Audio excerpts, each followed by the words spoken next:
Ibrani 10 ayat 35 firman Tuhan ayat 35 firman Tuhan berkata, sebab itu janganlah kamu melepaskan kepercayaanmu karena besar upah yang menantinya. 36 sebab kamu memerlukan ketekunan supaya sesudah kamu melakukan kehendak Allah, kamu memperoleh apa yang dijanjikan itu.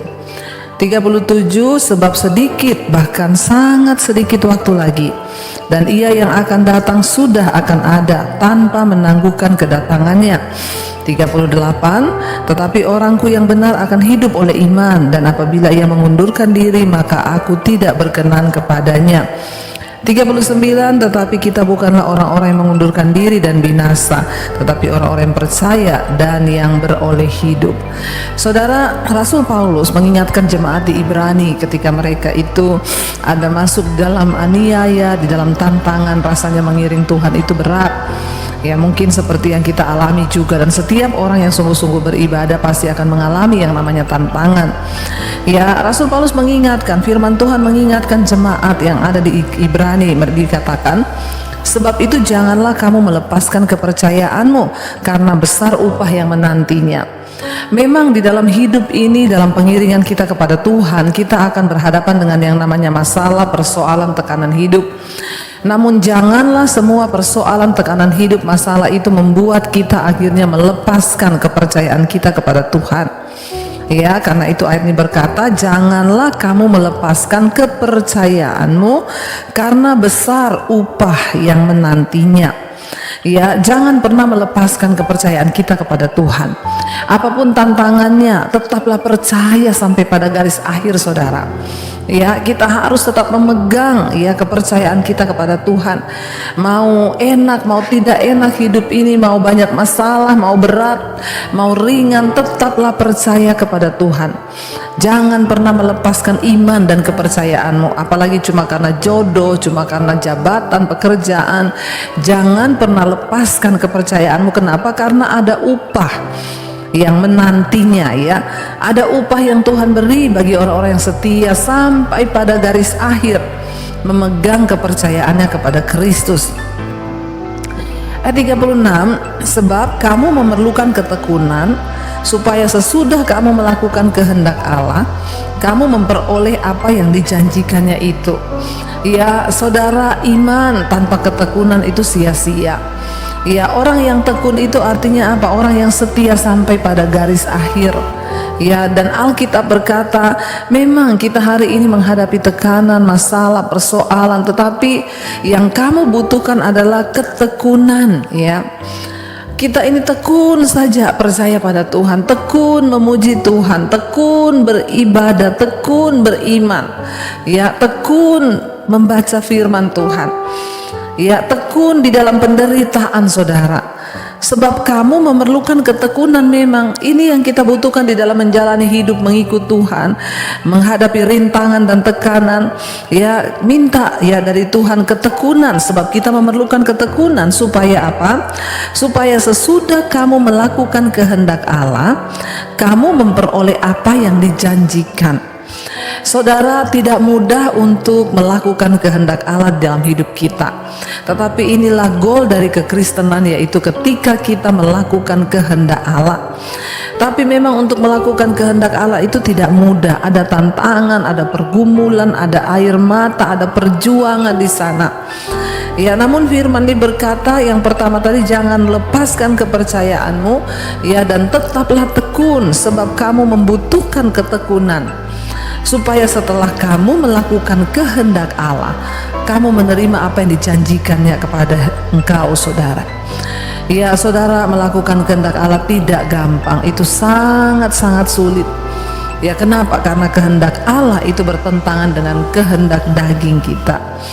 Ya, kita itu ketika orang berbuat jahat, kita pengennya balas jahat, tapi kehendak Allah bilang bukan. Waktu orang berbuat jahat kepada kamu, kamu harus berbuat baik dan harus berdoa bagi orang itu. Itu kehendak Allah. Ya, ketika kita melihat suami jahat, rasanya pengen bercerai, rasanya pengen mundur, itu kehendak kita. Tapi melakukan kehendak Allah itu artinya Tuhan bilang apa? Hai istri, tanpa perkataan menangkanlah suamimu. Itu kehendak Allah. Ya, kita memerlukan ketekunan, saudara. untuk bisa melakukan semua kehendak Allah dalam hidup kita.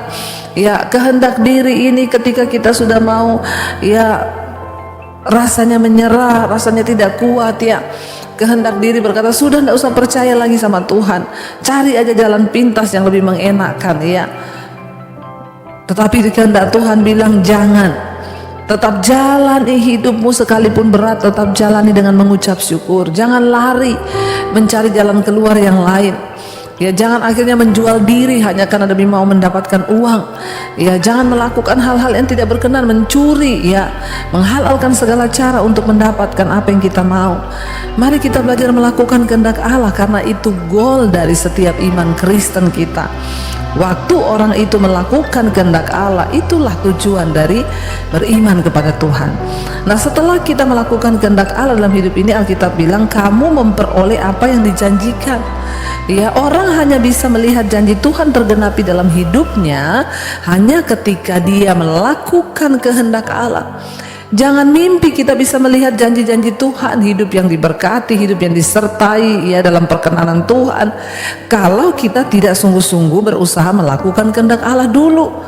Karena setelah kamu melakukan kehendak Allah, barulah kamu memperoleh apa yang dijanjikan Tuhan dalam hidupmu. Ya, karena ini satu paket, ketaatan mendatangkan berkat. Ya, jangan dibalik-balik saudara, tidak ada ketaatan ya tidak ada berkat saudara. Ya, jadi ingat ya, kita melakukan kehendak Allah barulah kita memperoleh apa yang dijanjikan Allah. Ayat 37, sebab sedikit, bahkan sangat sedikit waktu lagi ya, dan ia huruf besar Tuhan yang akan datang sudah akan ada tanpa menangguhkan kedatangannya. Ya, saudara, memang untuk sementara waktu ya, kita umat Tuhan memerlukan ketekunan dan penuh kesabaran ya, untuk tetap setia dan berpegang teguh kepada Kristus dan iman percaya kita ya di dalam Dia. Ya, memang tidak mudah saudara ya, tetapi Yesus sudah menjanjikan bahwa para pengikutnya ya akan menerima janji-janjinya ya, walaupun memang kita harus menderita aniaya ya, akan tetapi di tengah-tengah penganiayaan hebat itu ya, Tuhan berjanji ada pengharapan ya, karena kita mengetahui bahwa keselamatan adalah milik setiap kita. Bahkan zaman dulu imam-imam saudara, nabi-nabi yang mati ya, kita tahu rasul-rasul yang mati dibunuh karena nama Yesus pun ya, mereka berbahagia. Kenapa? Karena mereka memiliki pengharapan hidup di dalam kekekalan.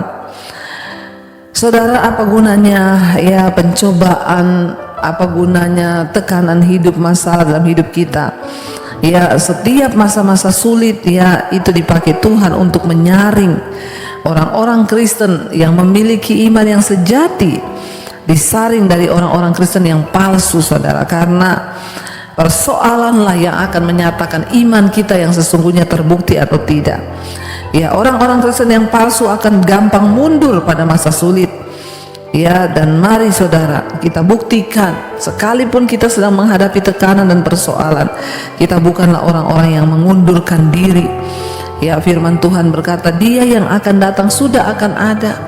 Jadi sabar saudara, sedikit waktu lagi. Tetapi firman Tuhan bilang orangku yang benar akan hidup oleh iman, tetapi apabila ia mengundurkan diri maka aku tidak berkenan kepadanya.